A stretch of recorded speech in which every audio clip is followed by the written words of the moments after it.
UGatsheni kade aqala ukushaya ingoma kodwa wacindezeleka kancane emculweni ngenxa yokuthi ubeyibiza ngoKhuzani okuyigama lakhe langempela.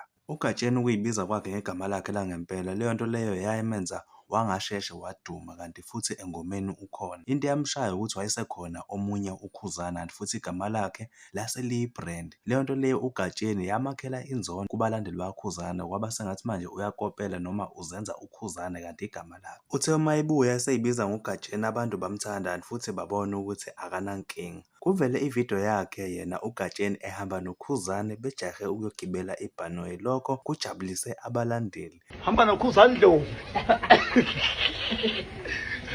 Sogibela ibhanono. Hayi ngibonile noKhuzani ebhasini awukho.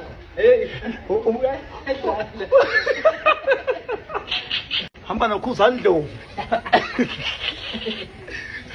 Sogibela ibhanono.